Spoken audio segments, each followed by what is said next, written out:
All right. Hey, everyone. Thanks for joining the Modern Merchant podcast. My name is Austin Rose. I am the partners manager here at FlexPoint, Inventory Source, and US Direct. Super excited about this podcast episode that we got coming out today. What we're doing today is we're going to be talking about a specific industry that we service very highly, have a lot of customers and partners in it. We're going to be talking about firearms and firearm accessories. My guest here today is Eric at Second Amendment Wholesale. They're actually one of our distributor and supplier partners that we've been partners with for a very long time and have a wonderful relationship and partnership with. Yeah, we're super excited about this going. I got Eric here. Eric, thanks for joining me. How you doing today? Doing well. Thanks for having me on the call today, Austin. Yeah, absolutely. Absolutely. And yeah, to get us started, why don't you just give us a quick little breakdown about 2AW, what you're currently doing for the company, where you guys started, how you started with the company, and just everything that goes into play with the business. Sure. I'd love to go ahead and expand on that. So Second Amendment Wholesale's been around, been a company for 4 or 5 years, actively operating and servicing dealers for a little over 3 years now. And I came from the firearms industry previously, so I have a lot of experience as, on the boots on the ground, if you will, as an online retailer and also, as a buyer. So I've got good experience, in the industry with market trends, this, that, and the other. I'm currently the CEO and buyer for our company. So I'm the one that sources all the inventory and, decides what to offer our dealers. And that's really our number one selling point as a wholesale distributor to dealers is our inventory is much different than what you would find at a traditional firearm wholesale distributor. And by different, I mean we're trying to go for trend-setting inventory from new brands that have high potential, high profit margins, where some of the larger distributors are slow to move. They won't pick up the smaller brands, or if they do, they will only do it for a year and a half after that brand has already had success. But as everyone knows in the retail industry, you're going to lose out on the best profit margin of that product life cycle by missing out on the first year or two of the main popularity when that item is, at maximum, basically scarcity, essentially. So we specialize in that, and we do have some mainstream brands as well, that mainstream firearm brands as well, in our selection. But we try to find a niche in the market where we're going to be in stock on different SKUs from the main brands, maybe distributor exclusives that the other manufacturers, the other distributors aren't going to have. And mainly just listening to our customers and trying to be agile. We have a lot less dealers than some of the other wholesale distributors too. So one of the big things that's coming up, in our industry is obviously it's based on, the election cycles, and, it's really highly dependent on things other than, actual normal circumstances like the pandemic, for example. We'll talk about later in the call. The election cycles really influence the demand in our industry, and we've got a lot less dealers, so we were able to allocate that product, and the rare product that's hard to get, or if not impossible to get for a smaller dealer at a larger distributor, you oftentimes can find with us, sometimes even just sitting in stock, ready to check out through our site. Yeah, and that's actually really interesting that you brought that up, because that's something that we hear a lot about is the margins, specifically on just kind of like your normal 870 Remington or something like that, right? It's crazy that we have retailers that are selling products that are thousands and thousands of dollars, and the margins are just unbelievably low. And that's something that we hear all the time with our customers. And obviously, us being a SaaS company where, a lot of these other SaaS companies do GMV kind of for how they bill and what their plans are. And we've seen the order volume side of things, not necessarily the dollar amount, has been kind of the key for a lot of these firearm dealers. And that's really cool that you brought that up. I always knew I went to, y'all's website, and I know your products and just like these brand new brands I've never seen, and right. Some crazy accessory or what was the flamethrowers that we saw, and like some awesome. That's my personal favorite.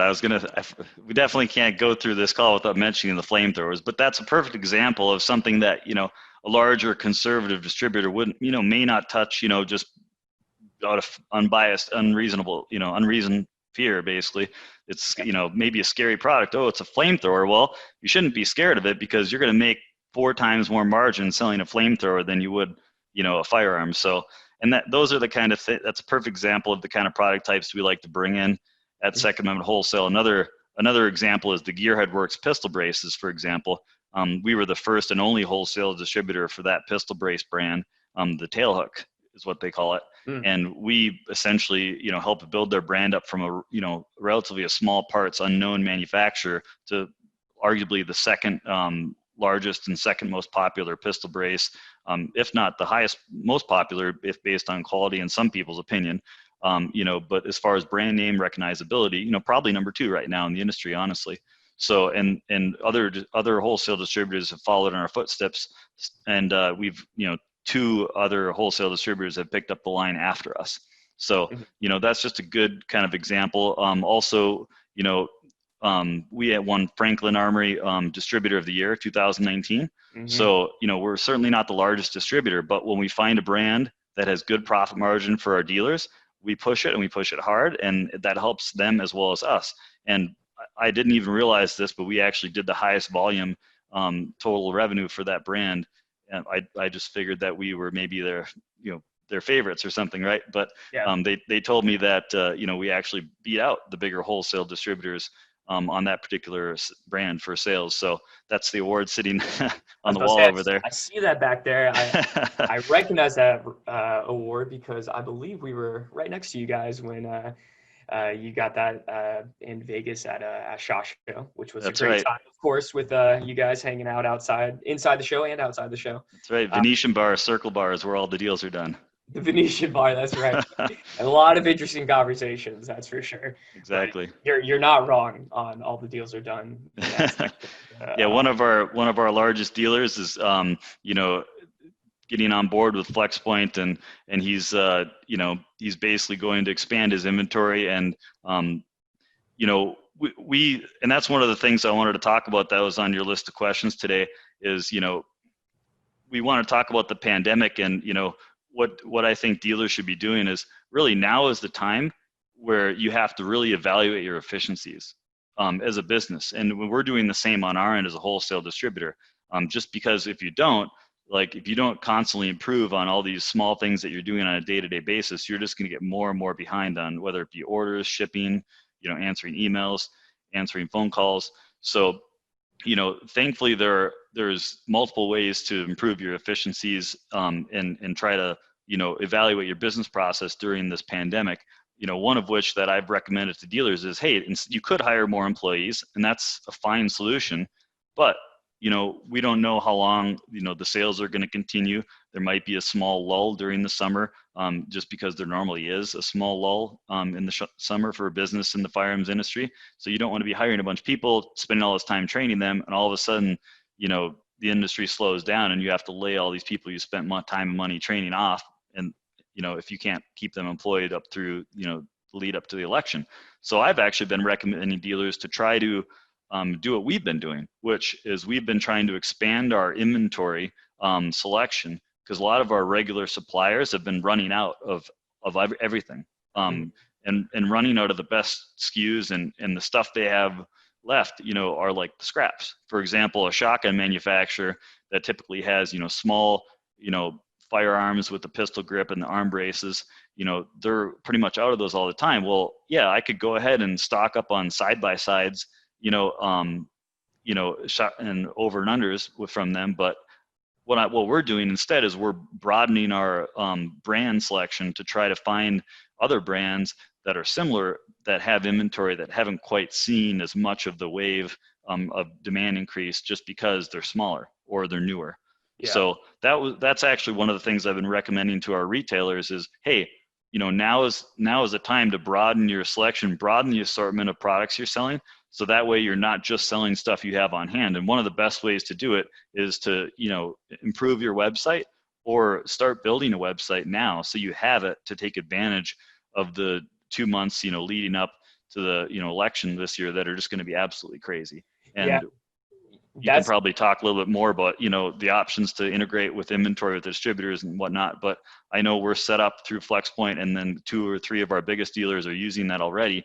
And it's mean, one of our dealers that set up on FlexPoint used to email us orders. Like they would send an email and say, hey, ship this thing here. Well, Mhm. as you can imagine, that was impossible to keep track of. You know, if we missed an email, the order never got entered into our system. Whereas for FlexPoint, all their orders come in a big long list. So if we miss entering one in, it's still there. It doesn't disappear. It's still in the UI, and the tracking will automatically route back to their system. And that was another big problem that we had in the past with one of our large dealers. So I'm telling dealers, get your stuff ready and get set up properly with your online selling, even if you only have a brick and mortar, because you're going to want this stuff to be automated, integrated now to save you time now, and then also to be able to keep selling when it picks up again in the fall.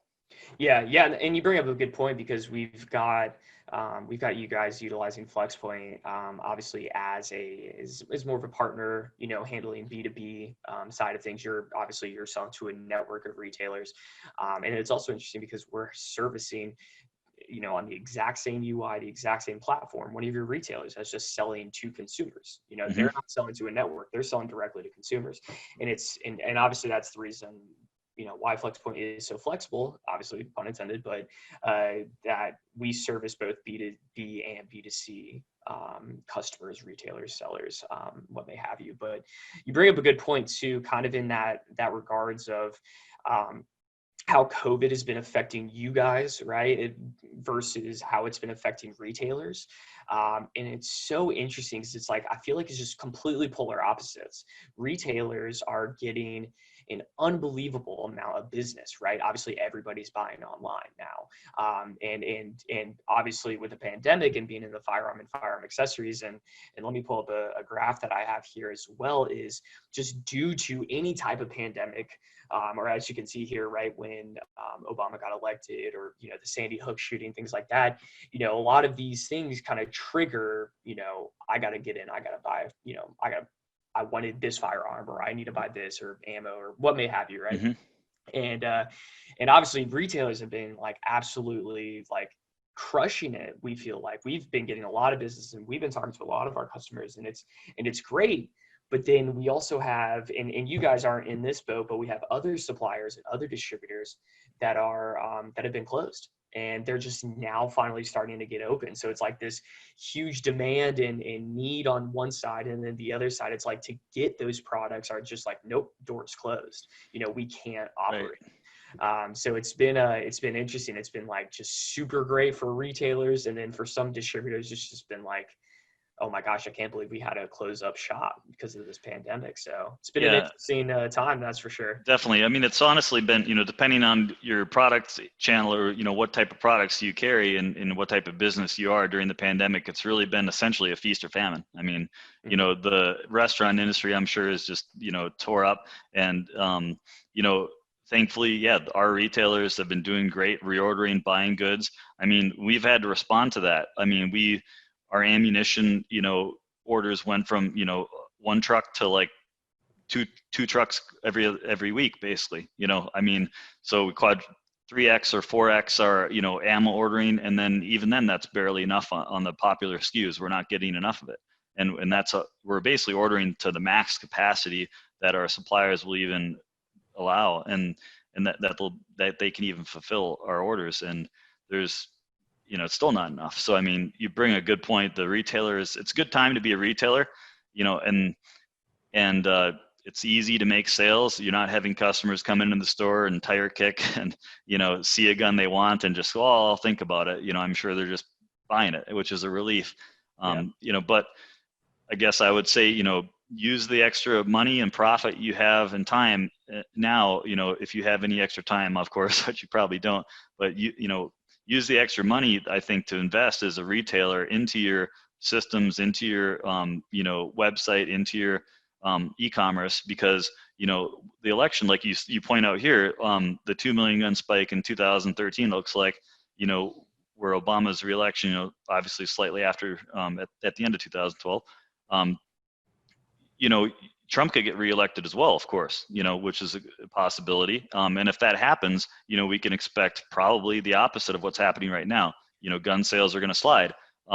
People are no longer going to be worried about their AR-15s getting banned, and they're, instead of, buying another AR-15 and a couple cases of ammo, they're going to put that money aside to fix their roof, in 6 months. So, I mean, but the retailers that are going to survive in a Trump, win, are ones that spend the investment and the time into optimizing their online sales, as well as, getting more efficient while they have the capital to do so. Yeah, that's a great point. You're almost, obviously it's safe to assume some of these guys are, would be happy with that win, right? Yeah, I mean, But everyone would that be, might affect, honestly, in the but industry, but yeah. yeah, but when you think about it, it might affect their business in a bad way, right? And it's like Exactly. I mean, that. it's going to be it's like, Darwinism, obviously, survival of the fittest, right? It's, that's going to be, a bigger factor, and, businesses will just, the margins will go back to the tiny margins like you were talking about earlier in the call, on the 870 shotguns. A lot of smaller retailers will just realize, hey, I might as well be selling tennis shoes, instead of selling a shotgun for 3% margin, Mhm. because that's basically how it was, last year. It was pretty tight, you know, like you were talking about, you wanted to talk a little bit about 2019, how it compared to this year. And, the margins were slim, a year from now. And in the summer of last year, I can remember we had to run, a nice summer sale to get some revenue in. And I was looking at some of those prices in our e-commerce system, updating them, as we got new stock. And I couldn't believe some of the sale prices we had, Mhm. last summer. It was just, so low. It's like shocking that, and that's what we needed to sell them for, to move them out the door, to get dealers to buy them. So it's changed a lot, and it'll constantly change, every single month up leading up to the election. And now is not too long, to think. I mean, it's going to be 4 months from now already, so it's coming up quick. Or, well, I guess 6 months, but yeah. Yeah, and Mhm. and it's almost like it's funny because I feel like I talked to you about this, and I also it wouldn't surprise me how many people I talked to about this when we were at SHOT Show a couple of Mhm. months ago. Was the firearm industry just being one of the last markets to like fully capture being online, right? Right.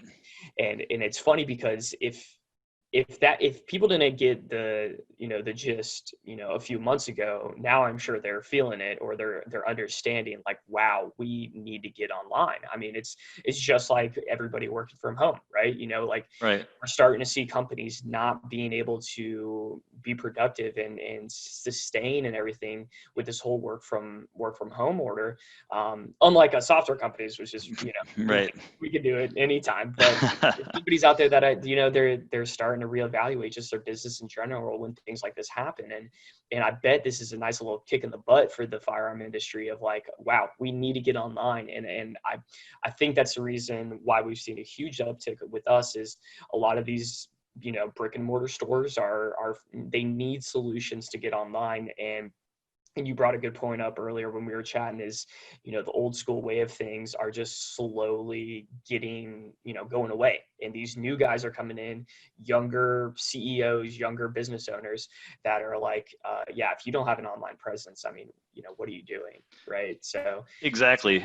I mean, and one thing I was going to just mention before I forgot, the, you know, the ability to sell online is just so key because of time efficiency, essentially, as a retailer. I mean, if you even when you have people in the store not tire kicking, I mean, look at how even the gun shops that were able to stay open, some of their states were requiring them to only have like 2 customers in the store at a time, for example. I mhm. mean, how do you get the maximum amount of sales as a retailer if you can only have 2 people in the store at a time? I mean, you really should be having, your online sales, come pick up the gun, you do the background check, bang, bang, bang, bang, bang. You could sell, a gun every 10 minutes doing it that way. Whereas if you only have 2 people in the store, maybe you only sell 1 gun every 40 minutes, right?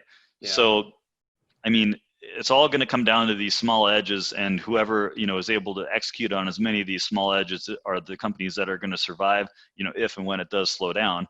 And, even the ATF is like, kind of like chiming in on what they think, as far as the background checks go. I don't know if you saw, but there was a recent clarification that the ATF said that if you own the land that your parking lot is on, that you're able to basically, you know, commence with the background check, on that property outside the store. So Huh. like essentially you could have drive through background checks, you know, Right just, through. yeah. Really? Wow. Yeah, So, I didn't know about that. That's funny. That's the next slide on here that we saw and I wanted to hit on with the background checks is like, yeah, if you look at this one over here on the left.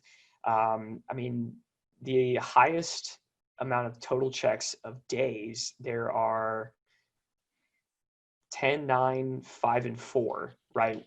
And 1, all in March of this year, ever, right? Going all the way right. back to what, 2015. And then over here on the right, the same 10, 9, 5, 4, and 1 of the amount of weeks of the amount of background checks. And like, gosh, they got over a million Yeah, in a week. And it's just, it's not surprising. Well, the pandemic's surprising. This doesn't surprise me because of everything going online. But obviously, with the pandemic, I mean, even something popped in my head like, shoot, maybe I should go get that, that Glock that I was looking at or something like that, right? So, exactly. yeah. Yeah, I mean, it's, you know, and I've heard dealers that still do their background checks, you know, by calling it in to Nick's, and I've heard like 3-hour hold times and stuff like that. So I mean, Mm. even that's a good simple example, you know, not even related to FlexPoint. Like, as a retailer, are you going to call in your background checks and wait on hold for 3 hours? Or are you Mhm. going to try to get set up with the online system so you can, you know, be more optimized and not have to sit on hold for 3 hours? Yeah. Yeah. Would you say that's probably one of the, I would, one thing I wanted that I didn't really know, I guess, per se, was like not only like the background checks, but I feel like the legality of selling firearms is probably what would you say the biggest barrier of entry for people wanting to start selling firearms? Yeah, for sure. I mean, honestly, that's the ATF essentially weeds out, you know, anyone who's had any type of criminal history, you know, significant criminal history during the application process to get your federal firearms license. So Mhm. obviously, to get your federal firearms license, you have to have no, you know, same as you have to be able to own a gun, of course, no felonies. Um, so that is going to be the biggest barrier to entry, and it's really just a waiting game for most people, Mhm. because of the paperwork and the time frame, you know, that it takes, you know, from form submission to get your license to sell guns to time you get it approved. That being said, it's it's not like an overly complicated or difficult process. There are several websites that help assist Mhm. with that process for a very small fee. I mean, we're talking like, you know, less than $100, and you can basically get like a step by step on how to, you know, get your federal firearms license. But Mhm. so there is a little bit of barrier to entry in that regard, and but it also depends on how you decide to. And that once you get your license, then now that's one phase. And then the second phase is, okay, how do I legally sell a gun? Well, it's sort of up to you on your business model that you choose. One of the business models that's actually most popular right now with dealers that are smaller is they'll set up these online e-commerce websites, you know, and they'll hook them up to, you know, things like FlexPoint, which will integrate with, you know, 10 distributors, and then it represents all of that inventory from all 10 distributors onto their own website as in stock. And if they make a sale, they'll actually query us to ship it directly to their customers retail and FFL where they do the background check. So even though the retailer that's basically making the sale, collecting the money, and ordering the gun from us, like they won't actually have you know, a physical background check to fill out because it'll be shipping directly to their customers FFL and store. So Yeah. that saves a lot of time and paperwork on their end, and they don't have to worry about making typos on the background checks and the 4473 forms, and you know, it reduces the, you know, the chance that, you know, you make a mistake and you get audited by the ATF and there's some problems. So you know, a lot of businesses have been doing that and going to that type of business model. And there are some, you know, there are some that are doing really well with it, and there are some that are, you know, struggling with it. And you know, we actually had one that has that business model, and you know, they were doing something weird with order submission for us, and you know, we just told them, hey, let's just do it this way. So oftentimes, if you have your business process down to a T, like that business model can work really well for retailers, because how much money do you have to invest in inventory? Mhm. Zero. 0. Yep. And I that's mean, you don't have to you don't have to have a single gun in your own retail warehouse to be able to do that type of business model. So that's, really attractive to someone who just gets their FFL, that's probably your best route for success, to be honest. Yeah, and that's a conversation we have on the daily basis here too, because specifically with the brick and mortars going online, right? That's gonna be an ever evolving thing, and Hmm. obviously the pandemic helped speed that up. But it's also, you need to decide on what your business model you want to do online as well. You don't have to sell firearms online. You could Right. just be doing just accessories, right? And you don't have to worry about, you know, I got to get this firearm sent to, this FFL dealer that's Right. closest to, where my customer lives, and handling all that. And then, really all that work, even though we help automate it, and a lot of people try to automate this as much as possible, you're still making low margin on that firearm, That's right. versus maybe some type of 511 boot, right, that you could make some serious margin on, or something like that, right? Some other type of brand, some accessory. And it's funny, I wanted to bring this up too. This was super interesting to me. Ammo.com, obviously one of the biggest retailers out there selling ammunition. I mean, look at this percent increases on sales versus these different states. Like that is wild, 1,000+% because of the pandemic, and since February 23rd. I almost think, if you're a brick and mortar store and you're wanting to get online, um, instead of, trying to do both point of sale system, shipping out yourself from your warehouse, and trying to do everything manual, like you said, hiring more people to just be the person packing and shipping, just start drop shipping, right? Drop Right. ship with trusted distributors like yourself. Get an online store up, get a system like ours, or I don't want to be biased, anybody else out there that does this, Hmm. and just automate it. And the best part is, if you put that foundation in place of, okay, I've got my website, looks good. There's plenty of website. Oh my gosh, I have so many stories of people that spend $20,000 just to design a website, and I'm sitting here scratching my head like, you could have just bought like a BigCommerce store for $30 a month, and like put on one of those themes, and it would have looked the exact same, if not Yeah, better. And people don't realize, like, that's the way to go. Go get an online exactly. store, get that up and going, just put a free theme on. Don't do anything crazy special. Don't buy tens of thousands of dollars of, some type of crazy expensive agency, Yeah. and then get your distribution network, put that automation plot management right there in the middle in place to really help out, and you're good to go. All you have to do is worry about selling, and just bringing in people to your website, That, which is a hard part, but yeah. Well, I mean, but you have some great advice there. I mean, that 20 grand, they could, well, $19,970 they could have saved, right, by going with a template. Goes a long way with, paying for a monthly subscription for it, some type of service, like FlexPoint, to hook up your inventory, and to get everything live and the automated orders. Also, you can, use that money on marketing, direct mail, or whatever you want to do.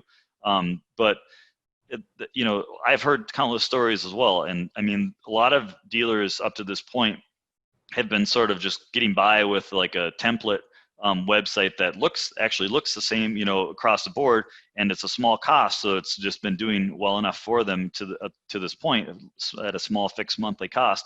But many dealers, I'm finding, are looking for better solutions, because now, either due to the, increased volume they're getting about the questions on their website, or just the features maybe not working as well as they want to do different things, but it's not customizable.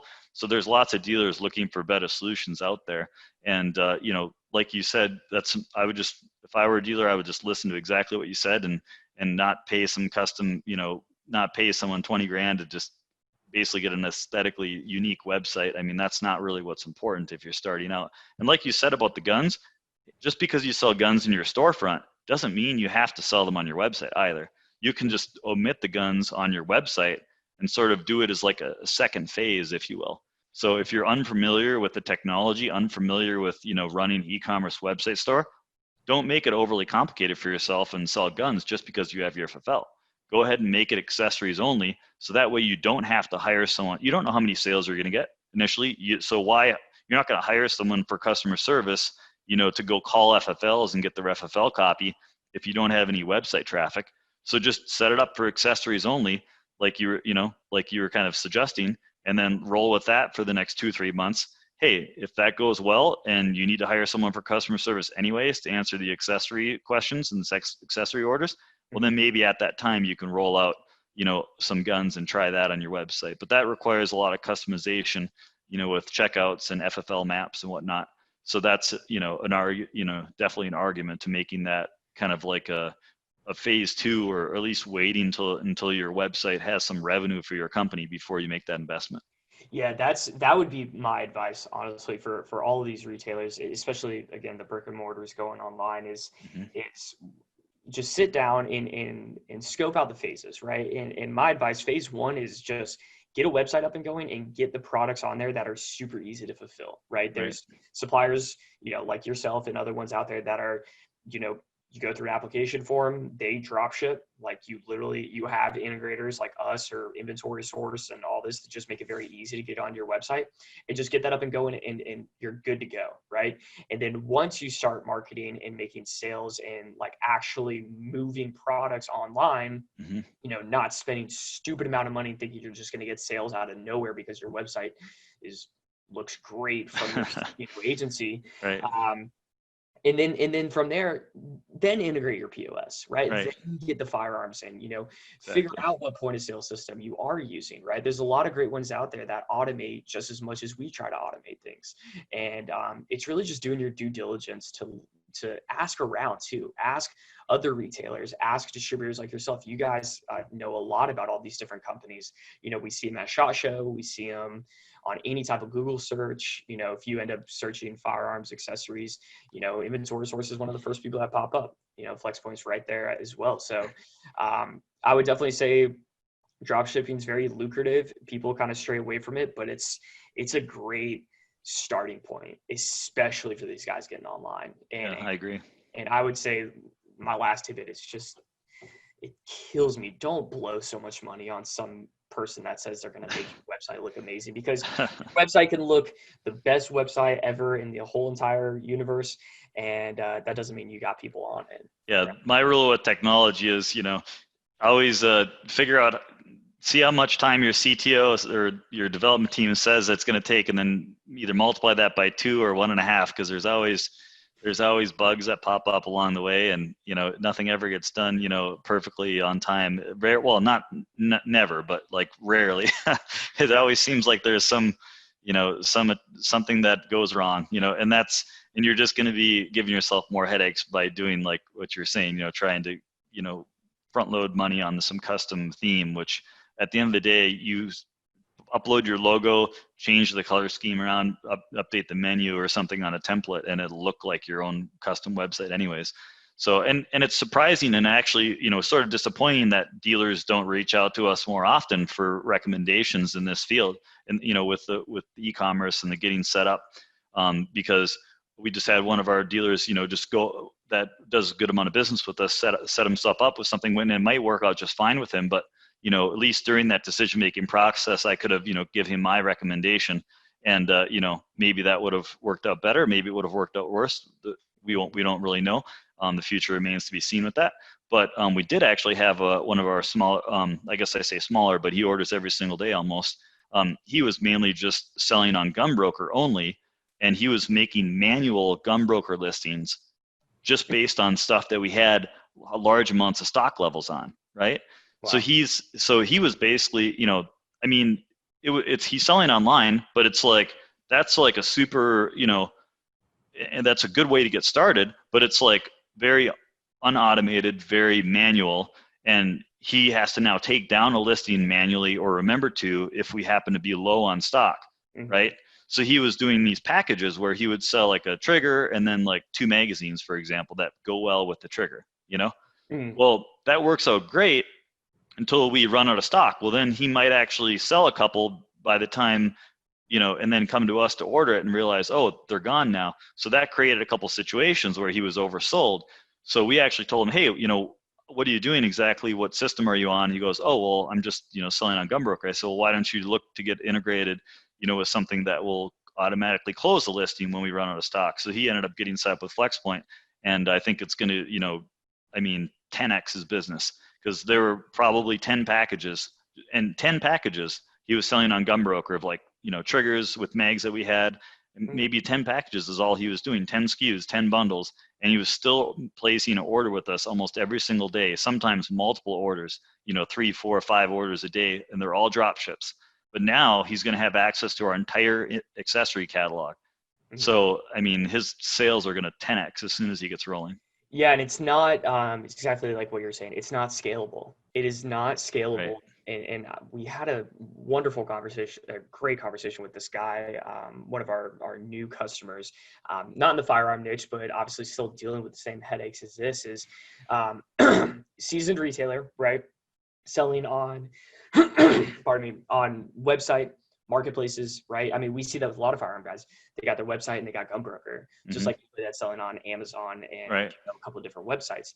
And then they're also, they've got 5 different distributors and their POS system, and they need all that to just make sense together.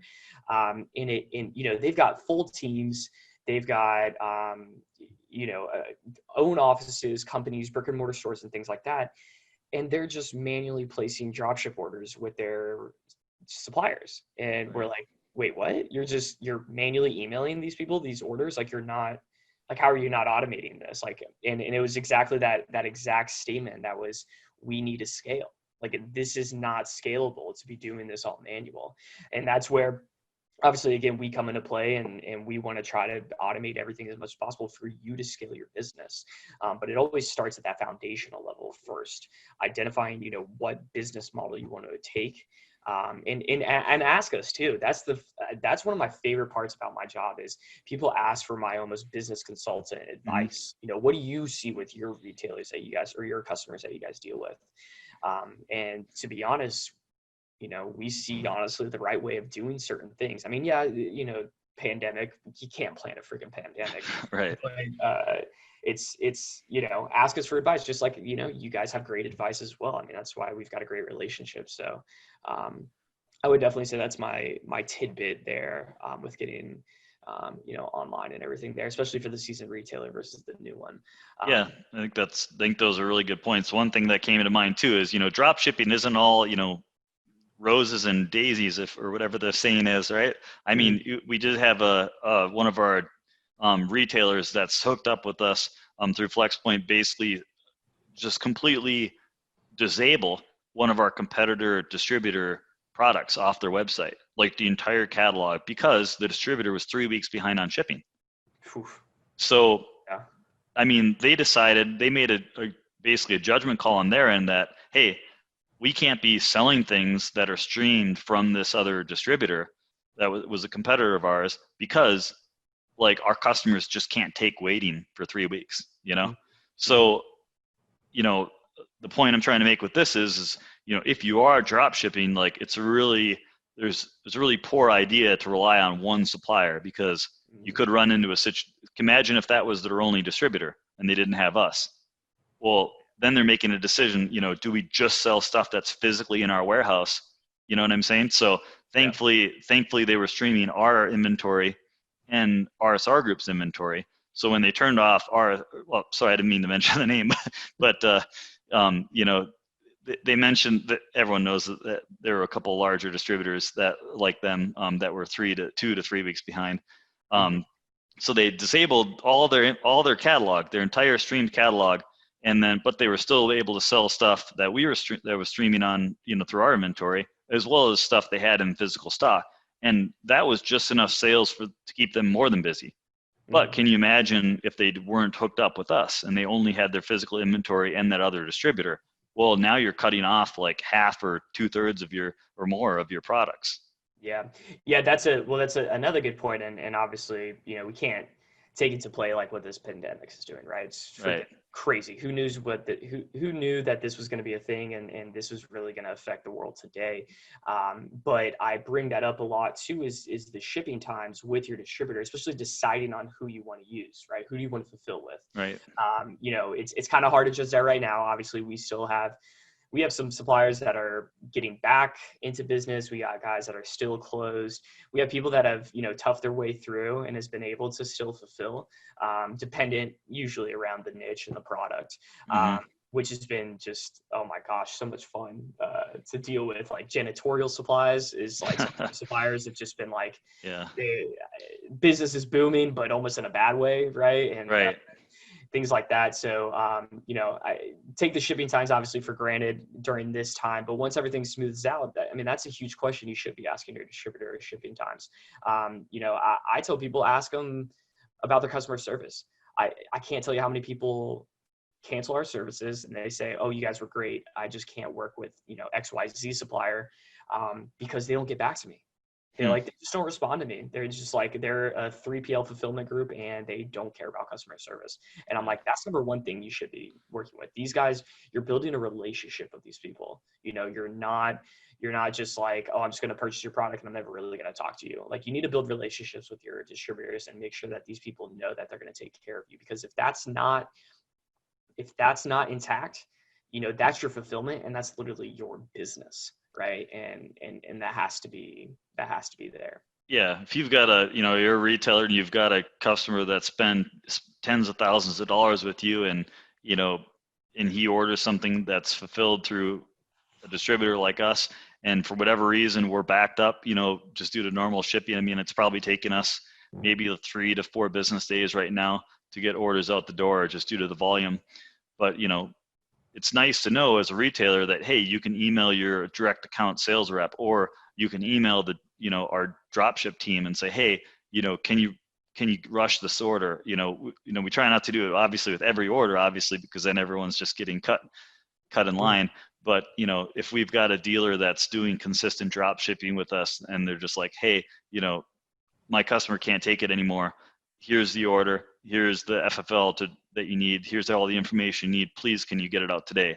We'll try to expedite that and meet their needs. So Yeah. can you imagine being a retailer and having to tell your best customer that spends tens of thousands of dollars with you that, hey, I tried to get your order expedited, but I never heard back. That's not really a foundation. You're not going to keep that customer if you're running that way as a retailer. Yeah. And it, even just an update, you don't need to, Right. bend over backwards to get this thing out today. It's like, if you just give me an update on it, I can update my customer and I can say, sorry, here's a promo code, right? Or Yeah, something like that. exactly. Out here. And Just some type of reply is obviously better than nothing. Yeah, of course. better than Yeah. nothing. Worlds better than nothing. Like, if you just go silent, don't expect that customer to come back. But that's definitely some great points. We're running, right at our end here. Okay. Today, Eric, and honestly, it's been a privilege having you on. It's been a great conversation. I think you've provided some great insight. Obviously, 2AW is one of our best distributors, and you obviously heard why. He explained in great detail about that. But yeah, Eric, thank you so much, man, for jumping on. I really appreciate it.